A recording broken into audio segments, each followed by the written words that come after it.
It's the news. Who's ready for the weather? Are you ready for the weather? Weather.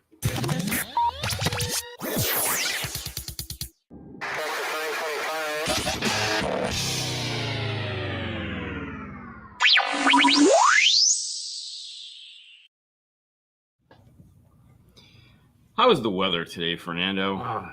It's raining. Yes, Still it is raining. It's overcast. Yes, it's been raining all night. Has it been? Yes. Wow. That's crazy. I cleaned the G35 yesterday. You cleaned it? Oh, you mean like went outside and took all the stuff out of it? No, I literally trying to clean it, because it has the tree next to it, and it was. Why dirty. would that matter? I don't know. Was this the last? For some reason, is this like? This is the last time that I'm going to see him. So I was gonna say. I feel like, this was more of a mental thing. And now it rained and the whole thing. So it's your fault. Pretty much. Because there's always that one guy out there that is washing their car. Yes. In the rain. Yes. So do you want to hang that up? I mean, you sure? Get comfortable, man. Just got to be loose and ready to do this. Yeah. Okay. It's the news. It's Friday. I mean, so many people out there are so excited that it's Friday. Somehow we managed to pick the same shirt. So good morning, right? Eduardo. How is it on Orlando?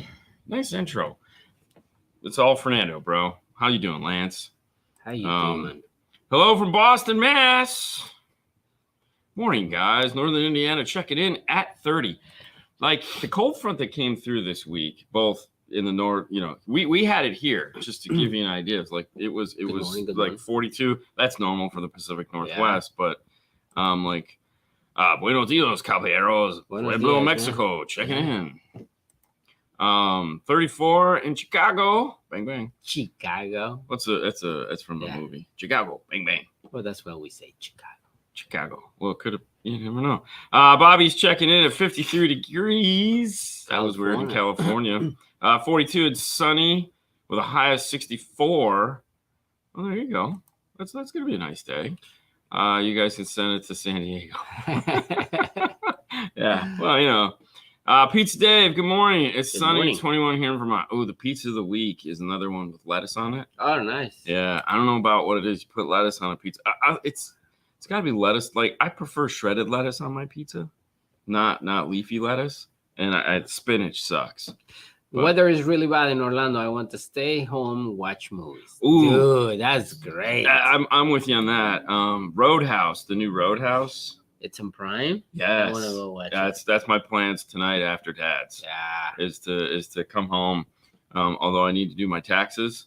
Yeah. So I'm good morning, torn. Everyone. Rainy in Tampa. I don't know if you ever saw the Conor McGregor documentary. No. Yeah. I'm sure it's terrible. It's kind of.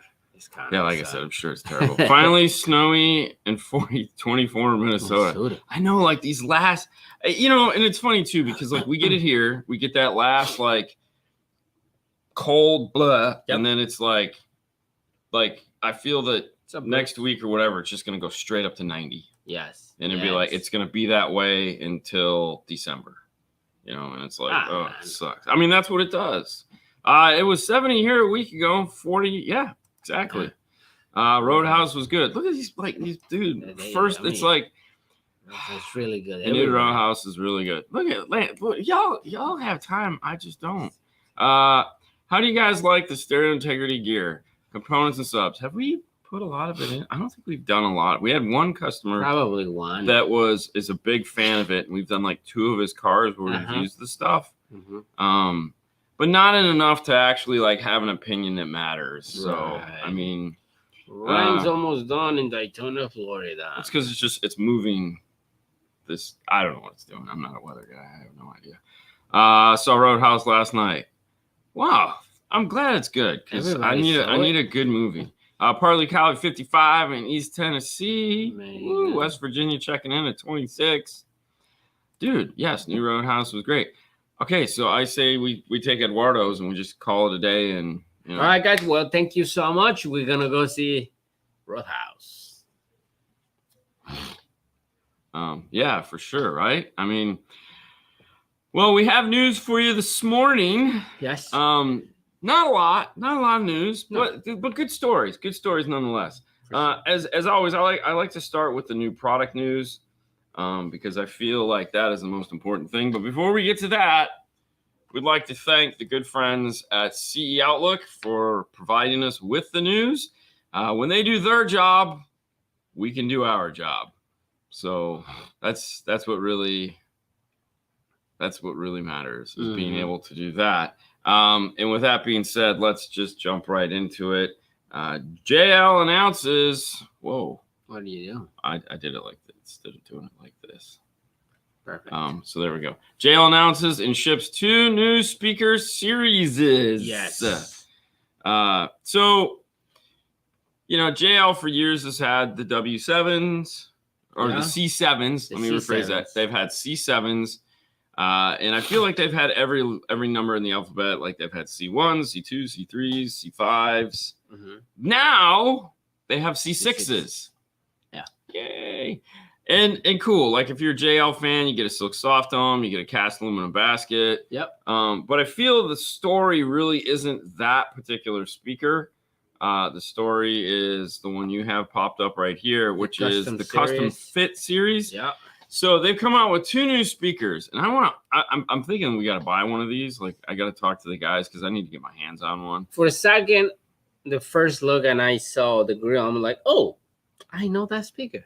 Well, you know the grill. Yes, because it definitely looks like a C2 Kenwood. A Kenwood C2, yes. But this is not. Obviously, it's a JL. It's totally custom design. Basket and everything, yeah. So this is available as a 2 and 3/4 and a 3.5. Correct. And it's a middler, and it can be used as a middler, which is mid tweeter, Yep. Or it can be used as a mid in part of building a 3-way set. Yeah. Now the funny thing is our good friend Mr. Smith has heard these. Oh, really? Yes, oh, and nice. and he was at they had him at Master Tech in a car on display for you to hear. They just didn't tell anybody. And of course, Jeff being Jeff was like, dude, what are those speakers you guys are playing? And it turns out it was these. Look at that. And he's like, these things sound. Eduardo just confirm it because he went to that training. Yeah. After that Master Tech. Yeah. Awesome. Well, no, they had him at Master Tech for you to listen to. So which was cool. And I was like, Jeff, why don't you tell me when I was there? I would have loved to have heard them. Anyways, the really cool thing about these is they have a retail price of $150. Yep. Which to me is mind-blowing because for JL to come out with something that is extremely amazing and just like as good as these things are supposed to be, but at $150 is totally unlike JL, because if we go back to these guys, they have a retail of $1,000. Now I know we don't really get into speaker price and pricing all that much, but it makes sense to say, not that page, this page, it makes sense to say that at $150 there's going to be a lot of these being sold. 100%. This is going to be, I think, the door for JL to start, gobbling back some of the good things. And I also think this is a slap in the face for a lot of the manufacturers that are just dragging their asses, taking way too much time in developing this speaker. Because hey, let's be honest, there are manufacturers out there that make this. We know, we test a bunch of them. We have a bunch of them in stock, but I don't feel as if they're putting as much effort into it as they should be, because this speaker size is, and I know the reason for it. There's a lot of old guys out there that remember 3.5s from the 80s and 90s, actually 70s, 80s, and 90s. And they're like, yeah, it went away and it went to a tweeter. So, and I'm like, yeah, but there's a reason why it came back. And it came back because the tweeter wasn't doing it. And we needed something that could produce more mid-range. So it just wasn't at the bottom of the door. So we came out with something like this, but I feel like the older gentlemen in charge aren't really putting their best foot forward at coming out with something to take seriously here. We have tested a few of them that are, specifically Kenwood C2. The Morel MM2, which is their pancake speaker, is a phenomenal middler. However, it's actually sold as a mid-range, which is kind of funny. And it's like, you guys realize you make this speaker that's way better as a middler than a mid-range. Not that it'll do both, obviously, but it performs very well as a middler, and they don't sell it as that. That's good. So I don't know. I'm hoping with JL and coming out with this affordably priced, according to Jeff, very good sounding speaker, we might be able to see this moving forward and other manufacturers picking up the pace, as it were. Yeah. Because, you ask them, yeah, we're going to come out with 2 3/4. And I'm like, well, I don't want a 2 3/4. If I have a 3.5, I want to put a 3.5 in there and get the advantages of it. Well, we're just going to come out with 2 3/4. So kudos to JL for saying, no. We're going to do both. So for all the other lazy companies out there, like, we're just going to do a 2 3/4. Like, we're going to do, meaning they haven't done yet. Yeah. Like, okay, pick up the pace, deadbeats, and let's get this speaker out here so that, Now, going back to the C6. Yep. One of the cool features of the C6, as you see here, is pricing can vary because you can order this speaker in many different configurations. You can buy it without the passive crossovers and, of course, save a ton of money because they realize that most people buying a speaker at this price point are going to be running it active. So there's no reason for us to sell you these big, ugly plastic boxes that are just getting left in the box and or the toolbox and or the garbage. So buying it a la carte, so to speak, is a much better way of doing it. So it'll be interesting to see if they're again. Now, a lot of manufacturers do that. They just don't talk about it. Right. Yes. Like Ground Zero does that. Yeah. But if you're not a Ground Zero dealer or you're not hip to the game, you don't really realize that you can just order the speakers. I think Andy does that too. Andy does that as well. So, Andy wants you to do that. He basically encourages that. But the thing is I look at it as I still feel some manufacturers don't get it. Like we've talked with other manufacturers, and I'm like, hey, what about a la carte? And they go, what about it? And you're like, well, we kind of want a system like that. And they just kind of look at you like you're on crack. And you're like, you guys aren't getting what we're doing here. Like and this is a prime example of that. Like if I want to have a C6 mid bass in that mid range, I should be able to buy it that way. 100%. I don't need to buy the component set, throw the tweeter in the trash because it won't fit, or save it for somebody else. And me as the retailer have to just sit on a pair of tweeters that are $450 and hope they don't get damaged in the stockroom. Because they're this big and they're expensive. So, I feel that manufacturers really need to look at this a la carte menu, mainly just so that as a retailer, I don't have to stock 27 different combinations because I don't need a 6x9 with a tweeter, a 6x9 with a 2.5, a 6x9 with a 3.5. Right. That's 3 boxes, and they're big. I need a 6x9 and then I need 3 little small boxes that I can just pick and choose from. Inventory wise, yes, I'm stocking 4 boxes as opposed to 3, but size wise, it's in stockroom, like that's way smaller. Not only that, the only thing I need to add to that is a 6.5. Yeah. And now I've got 5 total boxes that are going to take up, literally 3 square feet on my shelf. And I have every combination of speaker that I need for a car, with the exception of adding a 4 for the Bronco. So there are 6. So I can have 6 inventoried items, and obviously I could stock more tweeters because the 6 and the tweet is definitely going to be the most popular. But in a Jeep, it's a 6 and a 3.5. In a Bronco, it's a 6 and a 4.25. In an F-150, it's a 6x9 and a tweeter. In a Chevy, it's a 6x9 and a 2.5. Yeah. In a Toyota, it could be a 6x9 and a 2.5 or a 3.5. In a Dodge, it's a 6x9 and a 3.5. So, make our lives a little easier, manufacturers, and actually give us what we need, as opposed to a bunch of big ass boxes that I have to set on a shelf. It doesn't make any sense. And to be honest, the crossover is the same for most of them, because most manufacturers are crossing their 3.5 and their 6.5, their 3.5 and their 2-inch at the same frequency. So it's not like we're getting different, capacitors and any of that crap in there.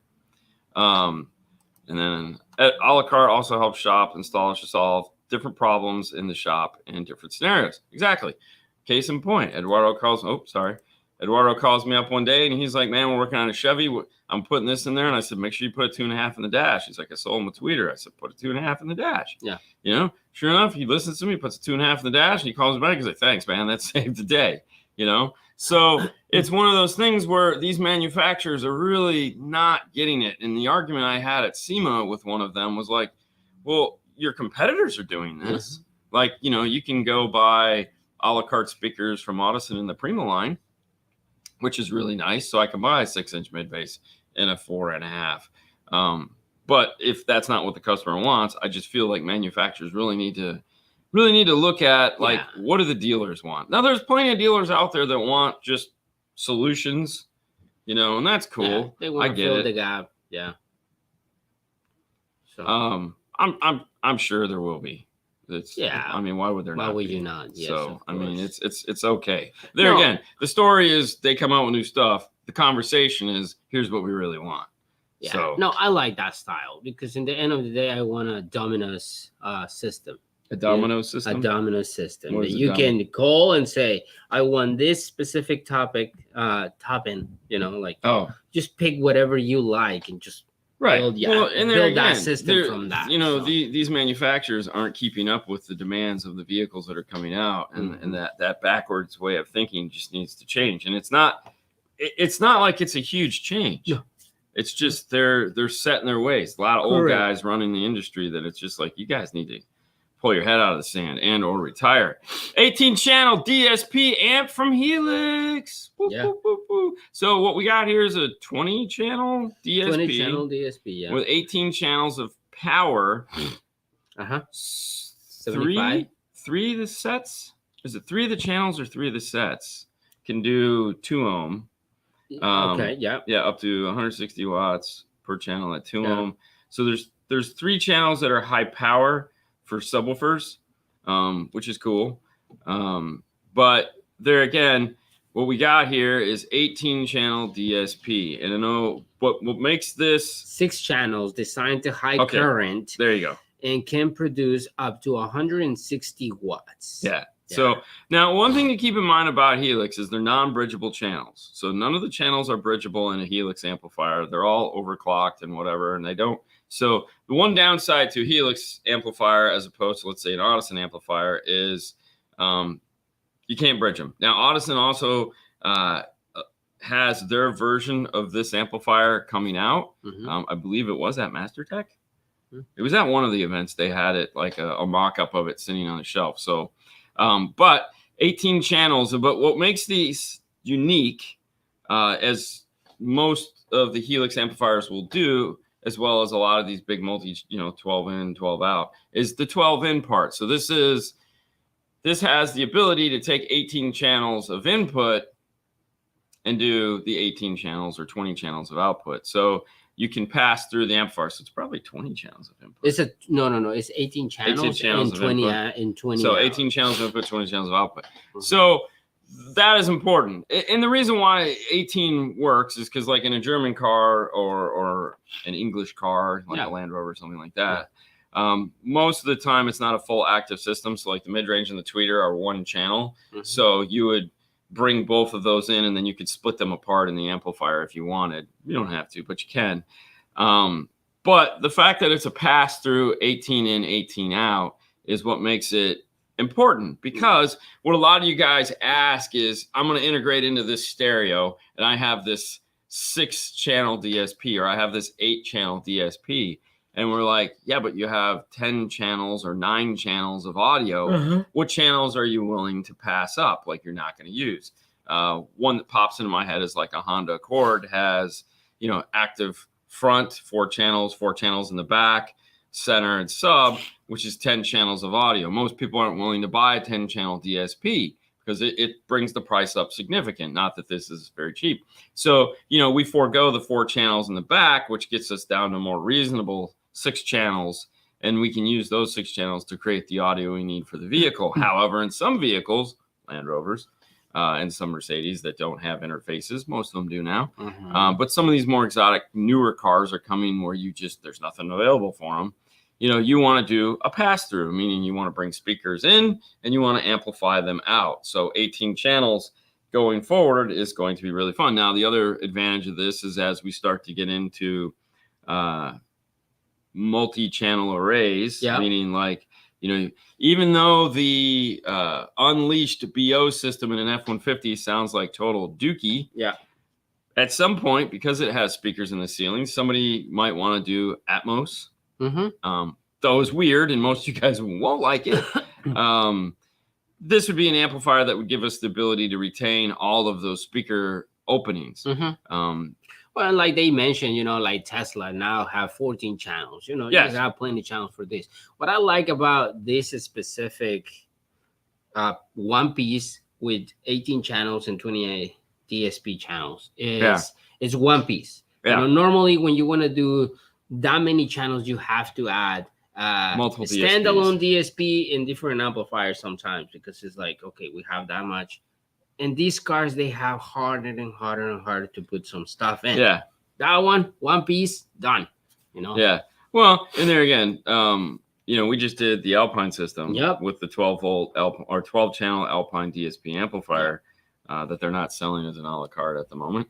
Not yet, but one of the things when you read the instructions to it is you can actually make it a 24-channel. Mm-hmm. So there's a data connection that goes between the two that allows you to turn it in. You can combine two of them together to make 24 channels. Mm-hmm. And I'm like, oh shit, that's crazy. Yeah.